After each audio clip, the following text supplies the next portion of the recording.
live des jeudis de l'été. Donc je vais faire 4 lives pour en fait t'aider à passer à l'action et à te rendre visible. Et là le premier c'est pour te parler de trouver ta manière unique de communiquer. Et donc aujourd'hui en fait j'avais envie de te parler de Human Design. Donc je te laisse t'installer tranquillement, faire comme moi, prendre ton petit thé, ton petit café. Et on va parler tranquillement de Human Design. Donc là je t'explique juste que je vais te parler vraiment des bases en Human Design. Et ce que je trouve intéressant c'est que peu importe que tu aies des connaissances ou pas en HD, même si tu as déjà eu des lectures de ton design, même si tu as déjà lu des informations, dans tous les cas, les rappels, ça fait toujours que du bien. Même moi, tu vois, là, après 4 ans d'expérimentation, tu as toujours besoin en fait des rappels et à chaque fois que tu as des rappels, tu vas comprendre, tu vois, à chaque fois à un niveau de conscience, de compréhension encore plus précis en fait. Et c'est ça aussi qui est intéressant. Et de toute façon, c'est ça aussi qui te permet d'évoluer avec le Human Design. Et j'en profite d'ailleurs pour te rappeler que l'Human Design, c'est vraiment un outil donc déjà que tu utilises au quotidien, clairement, que ce soit pour ton entreprise et même pour toi à titre perso. Et c'est aussi un outil en fait, où il faut être patient. Alors moi, je suis pas du tout patiente, mais voilà, ça demande d'être patient parce que si tu veux, la première phase de déconditionnement, ça dure 7 ans. Parce que évidemment, quand tu découvres le Human Design, tu as déjà acquis plein de conditionnements, que ça vienne de tes parents, de l'école, de ton entourage, peu importe. Et donc forcément, tu vas pas switcher tout d'un coup, tu vois. Donc ça se fait par étapes et à chaque fois, tu vas, comme l'oignon, tu vois, tu enlèves des bouts d'oignon, les épluchures d'oignon, quoi. Donc voilà, et donc pour ta manière unique de communiquer. Alors pourquoi je voulais aussi t'en parler, c'est aussi en lien avec moi, mon cursus en fait, mon parcours.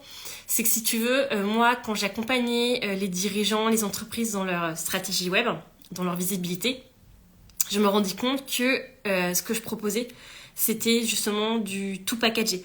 C'était comme si je proposais tout le temps la même chose et j'occultais clairement complètement l'humain. J'occultais complètement, lui, le dirigeant, qu'est-ce qu'il avait envie de faire, qu'est-ce qu'il sentait juste pour son business. Et moi, c'est ça justement aujourd'hui ma vérité, c'est que pour moi, tu vois, tu as autant de façons de faire finalement que de personnes.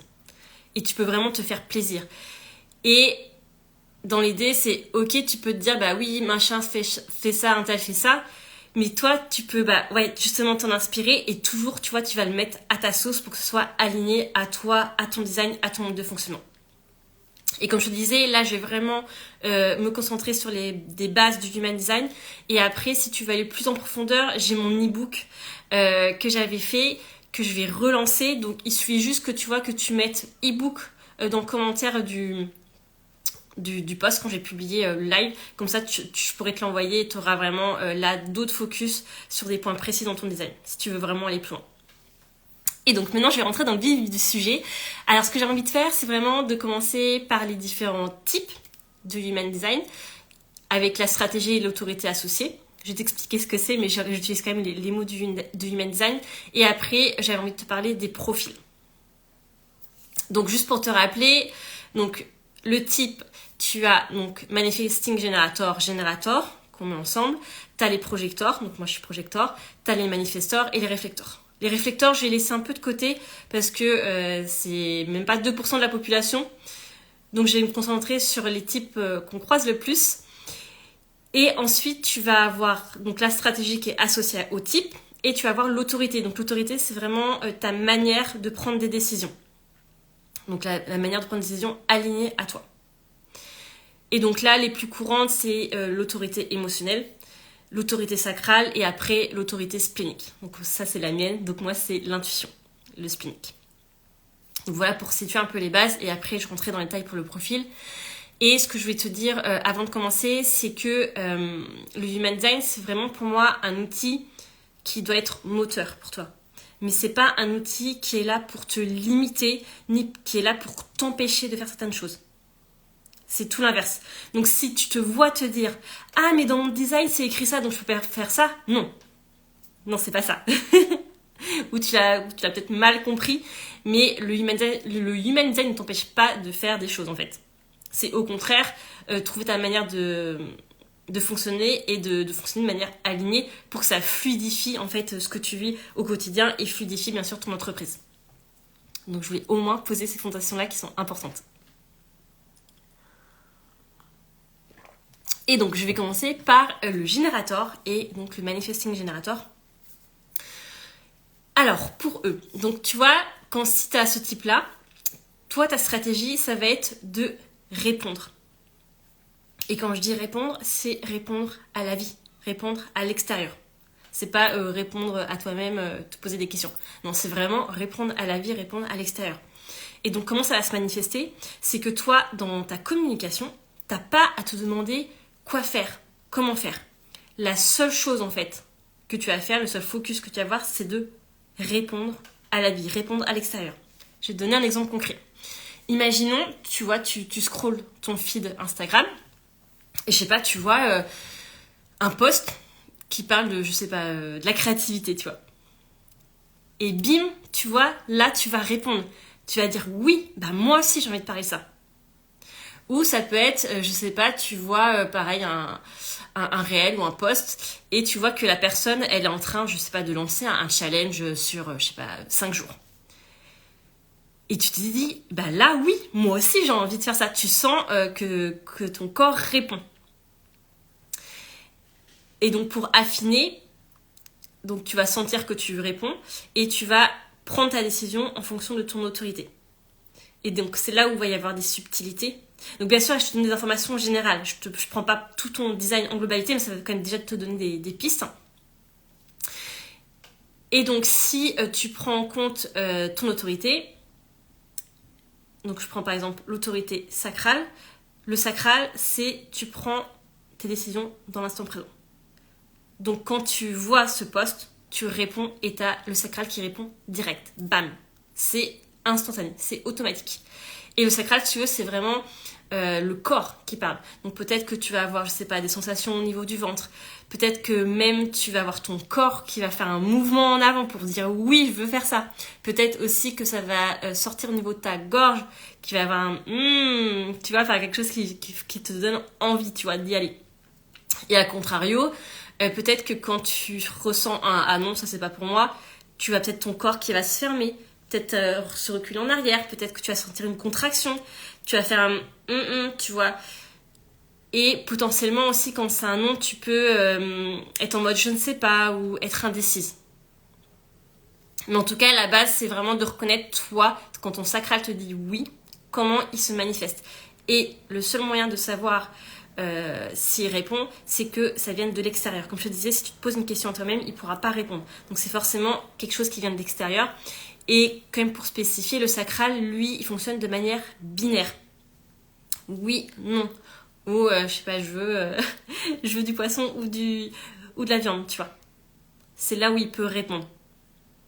Donc d'ailleurs, n'hésite pas à demander aux personnes de te faire des propositions pour que toi, ton corps puisse répondre. Pareil, quand quelqu'un te propose un rendez-vous, bah, tu peux demander à la personne, bah, donne-moi des dates et moi je te dirai.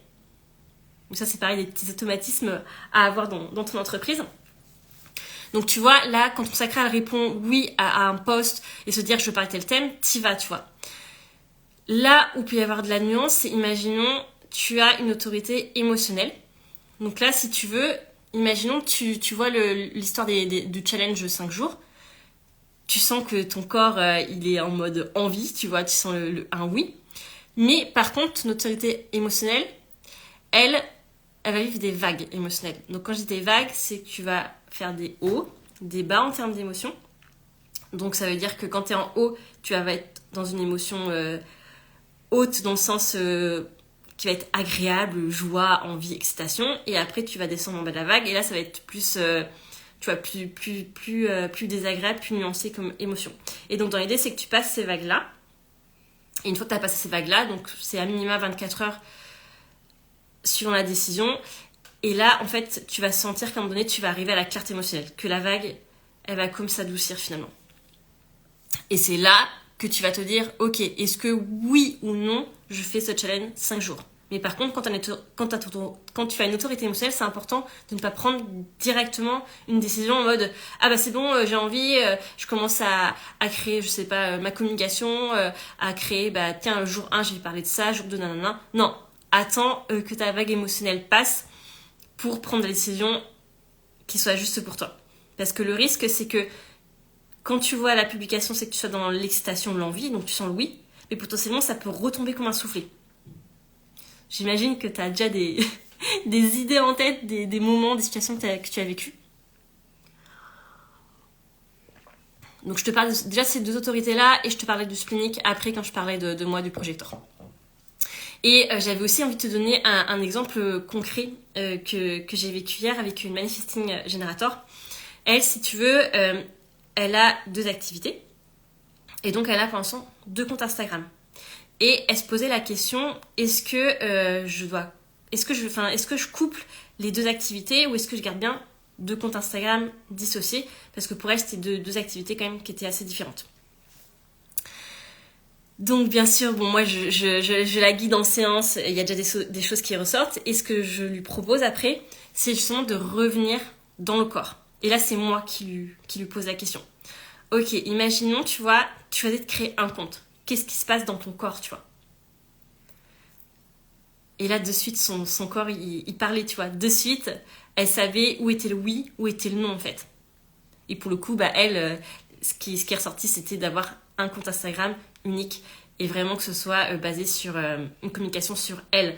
Et que elle, forcément, elle n'a pas que une étiquette, on va dire. Elle a plusieurs, en fait, axes de communication par rapport à qui elle est et par rapport à ce qu'elle a vécu. Donc voilà, pour donner un exemple concret. Donc voilà, tu vois, dans ta communication, c'est vraiment, si tu es générateur, manifesting générateur, c'est vraiment, voilà, répondre à ce que tu vois, à ce que tu entends et être à l'écoute de ton corps. Donc pour toi, la base de la base dans ta communication, ça va être à l'écoute de ton corps et comprendre bah, comment il fonctionne. Et ça va être la même chose pour tes offres. Tes offres, t'as pas à te demander, alors ok, qu'est-ce que je dois faire comme offre? Quelle serait l'offre pertinente, je sais pas, pour mes clientes? Non, c'est laisse ton sacral répondre. Et quand je dis répondre à la vie, ça peut être aussi bien un post, une musique, quelque chose que tu vas voir, mais ça peut être aussi une personne. Elle va te dire quelque chose et tu vas sentir ton sacral qui va répondre. Voilà, donc j'espère déjà que c'est clair pour ce type-là. En tout cas, je voulais au moins te donner ces informations-là. Et après, est-ce que je vais donner comme information? Donc bien sûr, toi, tu te limites pas. Il n'y a pas de limitation entre je ne peux pas faire ci ou ça. C'est juste écouter, toi, qu'est-ce qui est juste pour toi, pour ton corps, à l'instant T. Et j'insiste pour à l'instant T, parce que pour le sacral répond dans l'instant présent. Donc ça peut être oui aujourd'hui, peut-être que dans 2 mois, ce sera un non. Tu vois. Donc écouter aussi les réponses de ton sacral, et quand tu as l'autorité émotionnelle, prendre en compte aussi la vague émotionnelle. Donc voilà pour le générateur. Et après pour le projecteur, donc moi. Donc déjà, ce que je trouve important de t'expliquer, c'est que le projecteur, lui, sa stratégie, c'est attendre les invitations. C'est pas pour tout et n'importe quoi. C'est attendre les invitations pour, tu vois, guider une personne, pour finalement connecter avec une personne. Donc, si tu veux, le projecteur, lui, tout ce qui est prospection, démarchage, clairement, c'est pas pour lui. Le fait de te dire, bah, il y a une personne là et tu vas le démarcher en frontal, ou tu vas faire du porte-à-porte, des trucs comme ça, ou que sais-je, envoyer, tu vois, un message sur Instagram à quelqu'un comme ça de manière frontale alors qu'elle te connaît mais pas du tout. Bah ça, par exemple, tu vois, c'est pas aligné pour un projecteur. Là où ça pourrait être aligné, c'est si quelqu'un t'a invité formellement à faire cette pratique-là et que toi, tu sens ton autorité intérieure te dire oui, c'est ok de faire ça. Mais sinon, démarcher comme ça de frontal, de but en blanc quelqu'un, non. Le projecteur, on dit que c'est le phare si tu veux. Donc c'est plutôt l'inverse. Les gens viennent à lui. Et ce qu'on dit en Human Design aussi, c'est que le projecteur, lui, la seule chose qu'il a à faire, c'est se montrer, se rendre visible, communiquer. Et pas communiquer pour communiquer, hein. C'est communiquer en étant lui, en montrant son expertise, sa zone de génie, tu vois. Parce que imaginons, tu vois, tu communiques, mais tu parles pas de toi, ce qui t'anime, de toi, ce qui te plaît et de ce qui te fait kiffer, bah ça marchera pas. Les gens vont pas pouvoir te voir et te reconnaître pour qui tu es. Donc, on revient aussi, encore une fois, à bien se connaître, tu vois. Parce que dans l'idée, c'est d'abord se connaître, soi, pour pouvoir te reconnaître. Et c'est là où tu auras des invitations et que tu auras cette reconnaissance-là. Et je vais te redire aussi, si tu ne le sais pas, ce qui est primordial pour les projecteurs, c'est la reconnaissance, se sentir reconnu.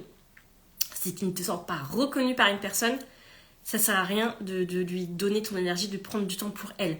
Parce que c'est là où tu vas expérimenter l'amertume du projecteur. Toi, si tu veux, ton don de projecteur, il se manifeste, il agit quand tu te sens reconnu quand la personne te reconnaît et qu'elle est prête finalement à entendre ce que tu dis. Et ça, moi, je l'ai expérimenté plein de fois avant de connaître le Human Design. Je sais pas si ça t'est déjà arrivé, mais c'est par exemple, tu vois, tu vas donner un conseil. Toi, ça te paraît peut-être anodin comme conseil. Mais la personne, si elle n'est pas prête à le recevoir et qu'elle t'a rien demandé, c'est là où elle peut le prendre mal, t'envoyer bouler clairement. Et au final, l'information, tu vois, peut-être que c'était vrai ce que tu avais dit. Mais elle n'entend pas du tout l'information, tu vois. Donc tu as dépensé, entre guillemets, ton énergie pour rien, tu vois.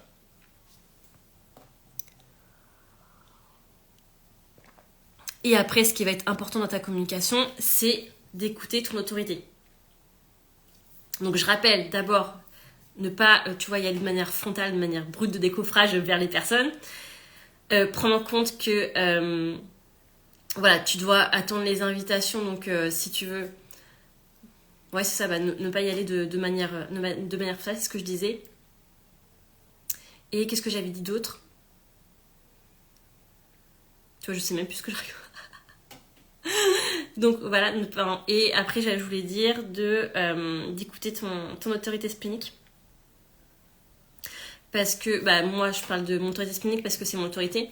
Mais si, imaginons, de toute façon si t'es projecteur, tu peux avoir soit l'autorité splénique, soit l'autorité émotionnelle, dans les autorités les plus courantes. Après ça va être plus spécifique, mais j'ai pas envie d'en parler ici. Donc si je prends en compte, tu vois, l'autorité splénique que moi j'ai, donc qui est l'autorité, c'est l'intuition tout simplement. Moi, dans ma communication, la seule chose que j'ai à faire, c'est suivre mon intuition.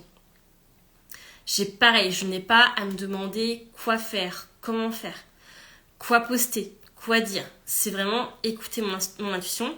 Et donc, pour rappel, l'intuition, on dit que c'est la petite voix qui parle tout bas et qui parle pareil dans l'instant présent. Donc, ça demande pareil de s'écouter soi. Ça demande aussi beaucoup de temps avec soi-même, tu vois, être au calme, être avec toi, avec personne d'autre, pour être vraiment centré sur toi, être centré dans l'instant présent et être dans ton corps. Donc être projecteur, c'est ça aussi, c'est prendre du temps, tu vois, pour toi, et c'est là aussi où tu pourras plus facilement entendre ton intuition.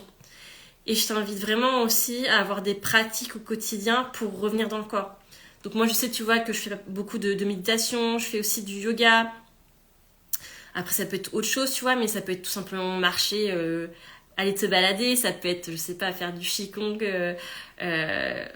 faire même tout ce qui est artistique, tu vois, ça peut être ça aussi. Mais en tout cas, tu reviens dans l'instant présent, dans le corps, et c'est là où tu vas pouvoir aussi entendre ton intuition, comme je disais, qui est une petite voix qui parle tout bas. Et dans l'idée, si tu veux, l'intuition, elle parle dans l'instant présent. Mais de suite après, t'as ton mental en fait qui arrive. Et ça fait que tu peux ne pas entendre cette petite voix qui te parle. Et ça peut être aussi, moi je trouve que c'est pas forcément une petite voix, mais moi je le perçois aussi comme un ressenti. Comme si, tu vois, je me sentais appelée à faire telle ou telle chose. Mais je saurais pas te dire pourquoi ou comment. Par exemple, là pour ce que je te propose, les jeudis de l'été, je savais que c'était les jeudis. Je sais pas pourquoi jeudi. Je savais que c'était pour 4 lives, mais je saurais pas te dire pourquoi. Et j'ai décidé aussi plutôt de le faire les matins, en fin de matinée, parce qu'en général c'est là aussi où je sais que j'ai encore plein d'énergie. et que c'était plus périn, on va dire, plus logique pour moi pour respecter mon énergie, tu vois, de projecteur. Donc tu vois, l'intuition, elle est là aussi pour veiller à ton bien-être, pour prendre soin de toi en tant que projecteur, parce que le projecteur, lui, c'est aussi un type qui est dit non énergétique, donc il n'a pas l'énergie pour faire sur la durée, il a besoin de temps de pause.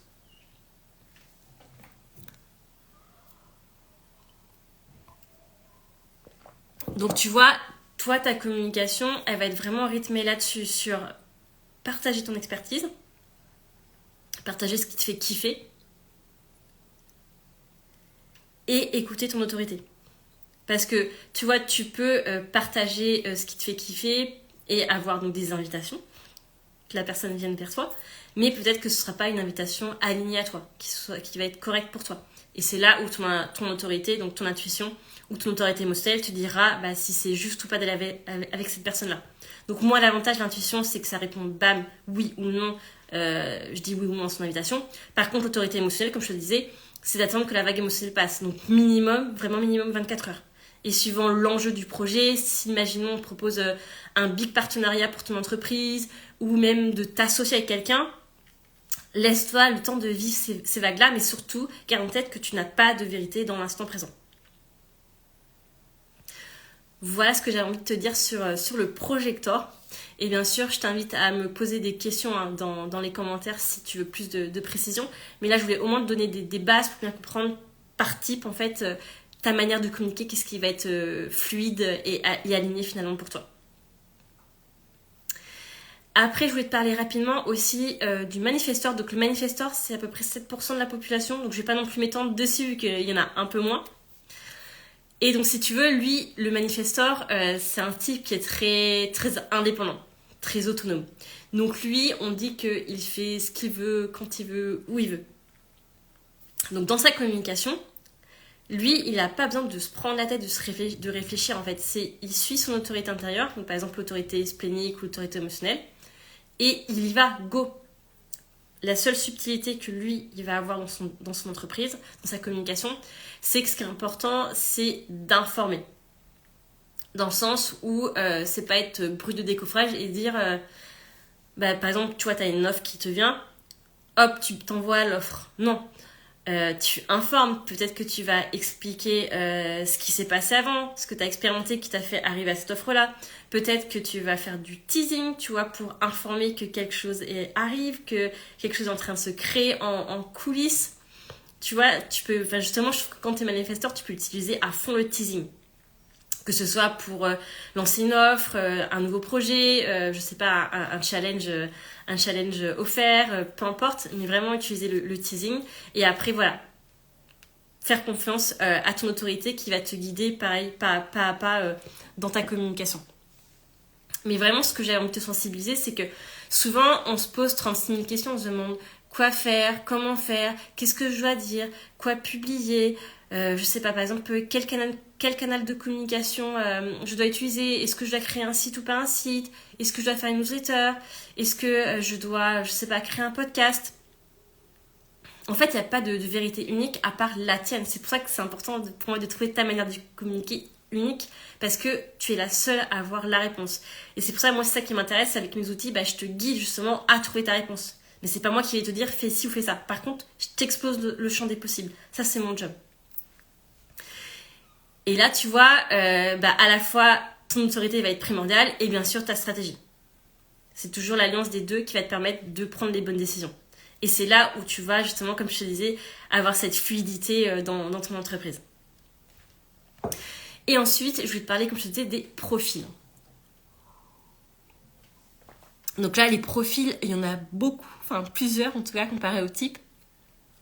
Et si tu veux, le profil, ça va être 2 chiffres. Donc par exemple, moi, c'est le profil 3-5. Et si tu veux, le profil, c'est ta manière de voir la vie, le filtre en fait que tu as sur la vie. Et ça va conditionner, si tu veux, ta manière de communiquer. Donc je vais prendre d'abord moi mon exemple et après je t'expliquerai pour les autres profils. Donc là, moi, c'est un 3 et un 5. Donc le premier chiffre, le 3, on dit que c'est la partie consciente. Donc moi que je vois consciemment. Et la partie, le 5, c'est le deuxième chiffre, c'est la partie inconsciente. Donc la partie inconsciente, elle est plus liée au transgénérationnel, donc ça vient de tes parents, tes grands-parents. Et ça va être lié au corps. Donc peut-être que toi tu ne le vois pas, mais c'est les autres qui vont te faire prendre conscience que tu as ça, que tu as ça en toi, tu vois, que c'est inné finalement. Et donc si tu veux, qu'est-ce que ça veut dire 3-5 ? La ligne 3, c'est la ligne de l'expérimentatrice. Donc moi je suis faite pour expérimenter. Donc ça sert à rien que je me dise je devrais faire ça ou ça ou ça. Non. Ok, je pense à ça, j'y vais, je teste. Et c'est en testant que je saurai si c'est bon ou pas pour moi. Après, bien sûr, je vais pas tester tout et n'importe quoi. J'écoute mon autorité, donc l'intuition. Mais moi, j'ai besoin de tester concrètement avec mon corps pour savoir si c'est aligné, savoir si c'est juste pour moi. Et aussi, c'est comme ça que je vais pouvoir faire évoluer ma communication. Donc, par exemple, tu vois, je peux tester, je sais pas, de faire 3 posts par semaine. Et là, je vais voir, est-ce que c'est trop ? Est-ce que c'est pas assez ? Est-ce que je dois faire des modifications, tu vois ? Mais c'est vraiment d'expérimenter concrètement qui va me permettre finalement de trouver ma manière de communiquer, celle qui est juste pour moi. Donc là, en gros, le mot d'ordre, c'est action. Et aussi, ce qui va être important dans ta communication, c'est que tu vas justement parler de ton expérience, parler de ton expérimentation. Parce que nous, on est en gros les pros du test et erreur, quoi, du processus test, essai-erreur. Et donc, justement, tu es là pour faire ça. Et tu es là aussi pour faire gagner du temps aux autres. Parce que toi, tu l'as testé, tu l'as expérimenté. Donc l'idée, c'est que les autres, hop, ils aillent plus vite que toi. Et pour le coup, si eux n'ont pas cette ligne 3, d'autant plus de se dire, voilà, tu partages ta sagesse, ton expérience dans tes contenus, dans tes publications sur Instagram, peu importe, en podcast ou sur ton site web. Mais tu vois, tu partages vraiment ton expérience. Donc toi, tu vois, qu'est-ce que tu as fait toi ? Et après, je vais te parler de ma ligne 5, donc pour faire le lien avec. Donc la ligne 5, si tu veux, donc déjà, le 5, lui, il est là pour impacter le monde. Impacter, influencer le monde. On dit que c'est un peu le général, tu vois. Et lui, sa particularité, c'est qu'il est là pour impacter le monde, mais avec des solutions qui sont concrètes, pragmatiques.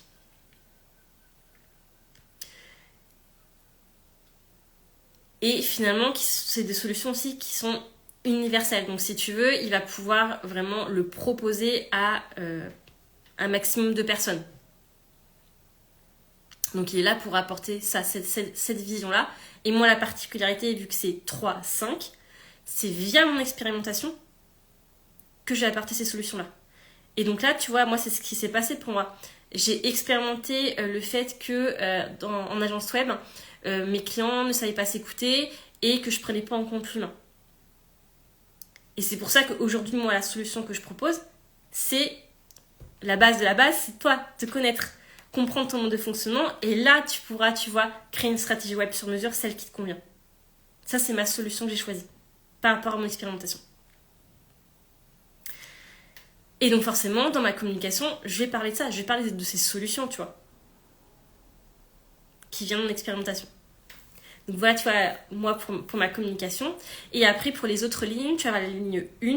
Donc là, je vais te parler ligne par ligne. Mais ce qui est intéressant, tu vois, c'est de faire le lien entre les deux lignes. Donc tu vois, la ligne 1, on dit que c'est l'éternel étudiant. Donc lui, il adore tu vois, lire, bouquiner, s'informer. Il est très dans la théorie. Donc moi, c'est mon opposé, tu vois. Moi, tout ce qui est théorie, clairement, mais je m'en fous complètement. Moi, ce qui m'intéresse, c'est vraiment le côté concret, tu vois. Moi, la théorie, ça me barbe, clairement. Moi, c'est vraiment, comme tu disais, être dans l'action, expérimenter et voir ce que ça crée, finalement. Donc, tu vois, toutes les formations que j'ai pu faire, tout ce qui est plus théorique, souvent, je retiens pas, en fait. Ça m'intéresse pas, je lis, mais je passe. Alors que lui, étant un étudiant, tu vois, justement, dans ta communication, tu vas partager ce que tu lis, en fait, ce que tu apprends. T'es fait pour ça. Donc n'hésite pas, tu vois, à parler de tes lectures, à parler de tes formations. Je sais pas, t'as lu un article, t'as vu un documentaire Netflix, parle de ce que ça t'a appris et de quel message t'as envie de de quel message tu as envie de passer en fait par rapport à ce que tu as lu ou regardé, tu vois. Donc ça c'est pour la ligne 1. Après pour la ligne 2, alors là tu vois la ligne 2, c'est la ligne qui est dit la plus naturelle. C'est celle aussi, on parle de canalisation, tu vois, qui reçoit des informations et qui ne sait pas t'expliquer le pourquoi du comment, mais c'est comme si tu vois, elle recevait l'information et elle te la ressort. Donc dans ta communication, il y a ce côté-là qui peut arriver, c'est comme si, bam, d'un coup tu downloadais quelque chose et tu vas le retranscrire, tu vois, dans ta communication, dans tes posts, et tu vas sentir avec ton autorité que c'est bon de le partager. Et aussi la particularité de la ligne 2, c'est qu'il est sélectif. Donc si tu veux, lui, il va pas s'amuser à avoir 36 000 canaux de communication déjà. Il va sélectionner ses canaux de communication et il va sélectionner aussi sa manière de faire, sa manière de communiquer, tu vois. Il y a vraiment le côté très sélectif pour la ligne 2 dans sa communication.